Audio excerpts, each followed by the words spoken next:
Okay, so a popular tradition that we have in our family is making homemade chocolates.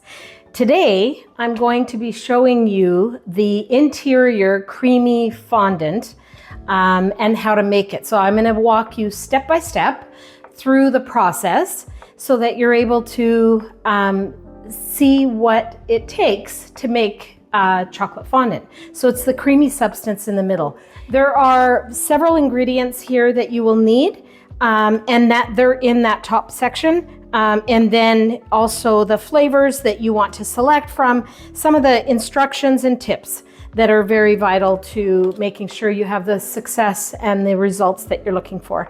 So first of all, before anything is done, I like to be able to select my flavors so that I know exactly what I'm going to be doing. So for instance, many different flavors. We've done fruit flavors, so strawberry, raspberry, and we've done, oh, that's a butter flavor, but pineapple, we've done pineapple. I don't know where that one is. I thought that's pineapple.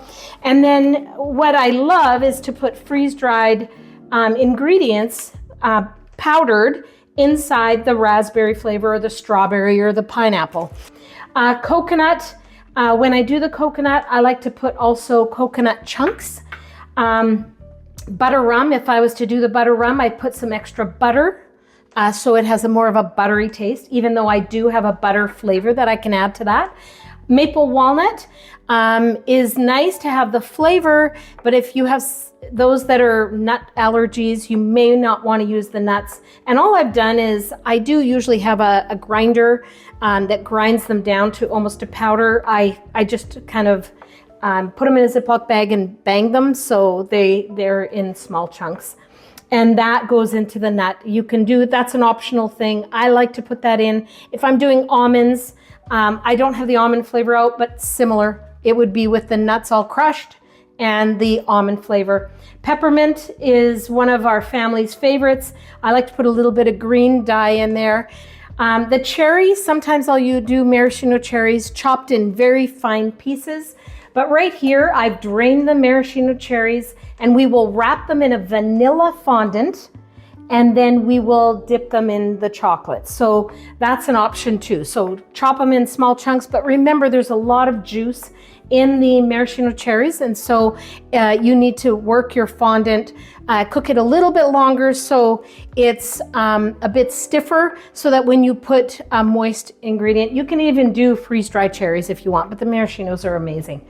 Cinnamon flavor is another one that we've really liked at Christmas time, especially. Orange, I would grind some of the rind, like shave it and then put that in. Also a little bit of orange dye, you know, if you wanted to do that. Vanilla, of course, the best vanilla you can get. So, half and half, that is what I use. Corn syrup and salt, and those are the ingredients that will be going in there.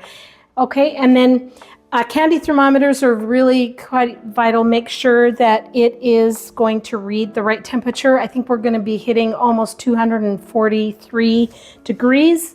And as we do that, there's indicators though. You've got the thermometer to tell you whereabouts where you are. When you start to see it go slightly brown, that means it's almost or at temperature. So everything needs to be buttered really well. So we butter the pan really well so that it's ready for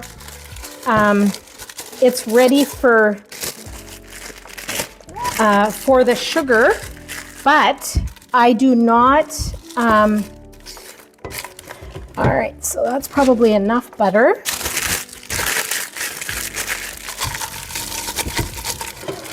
So I butter it very well because we won't be stirring it. So that's a step that is very critical. You will not be stirring this at all once you do your first initial stir before the temperature goes on. Okay, so that's buttered enough, and then it's ready to go for all my ingredients. Okay, so I'm going to be adding the sugar in a buttered pot. Then I'm going to add the Cremo. So I'm adding 1 cup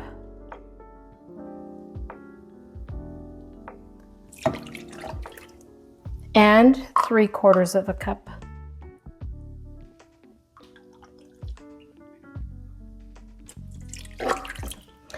And then corn syrup, 2 tablespoons.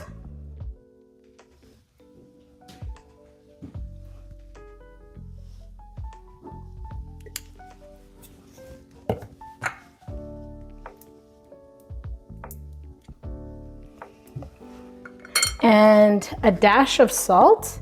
So there's a nip, a pinch, a smidge, and a dash. So we want the dash. You can just eyeball it too, which is fine. And then a slight stir, so all of the ingredients are, like the sugar is not like dry at the bottom. That's all I want to do is a light stir, so the half and half is all mixed together.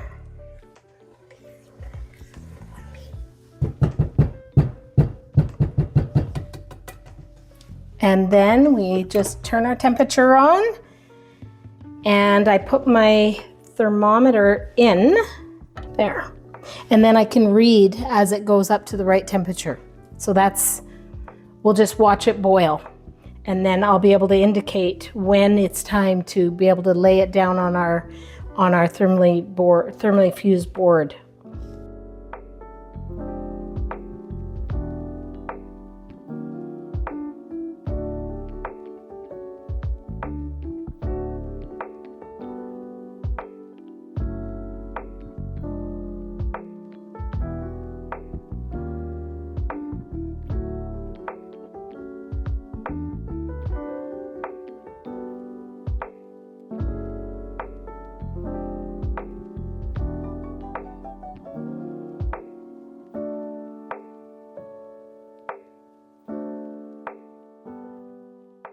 Here, the temperature is getting up to 240.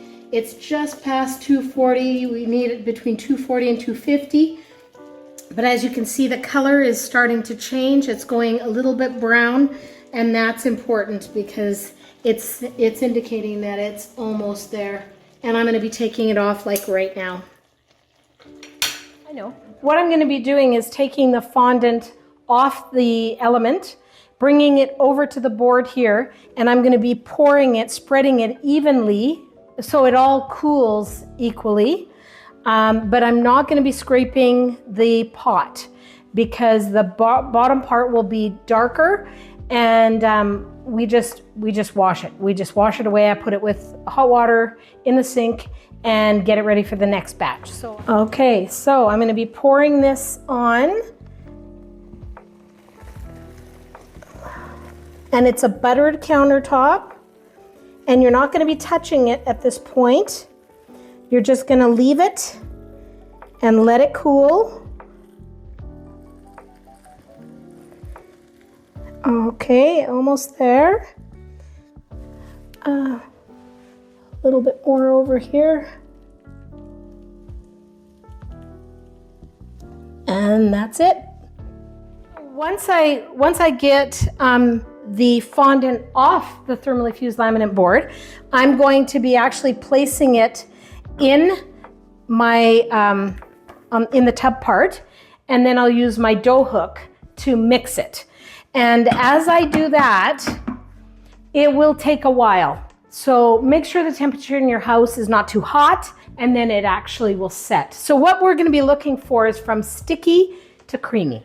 Okay, so now what you need to do is test your fondant. So if you can touch it, and obviously the perimeter will be cooler, and then it has to be cool in the center too. So it's really important to make sure that you have, okay, I'll put a little bit of butter. So there's a bit of butter on the sides.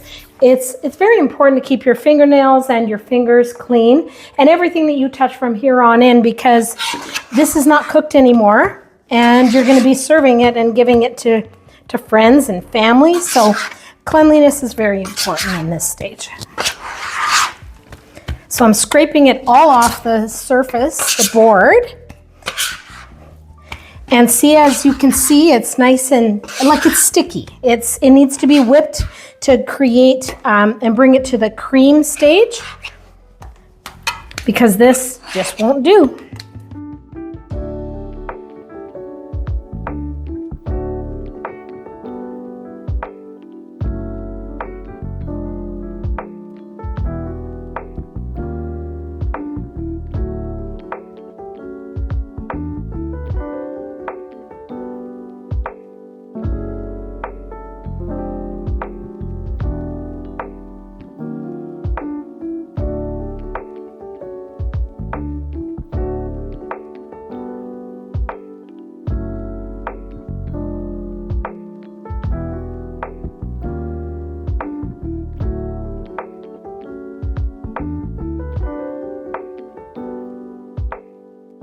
Step. Once we get it at that creamy stage, I then take a chunk of butter, I place it in to finish the process, and then I add the flavor of choice. Generally what I do is I will do half batches because it makes quite a bit of fondant, one full batch. So I'll cut the batch in half and then I pull some of it and put it in a bowl and I mix my flavorings there for that one, and then the other one I mix it in there. So I have 2 flavorings out of 1 batch.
Okay, so these are the fondants, and I put them in the freezer so that they will keep until I'm ready to roll them with the chocolate. So stay tuned for part 2, where we'll be taking the chocolate, melting it, and dipping this beautiful fondant into the chocolate and then letting it set. But this fondant now is in the freezer. So that's pretty much everything at this point.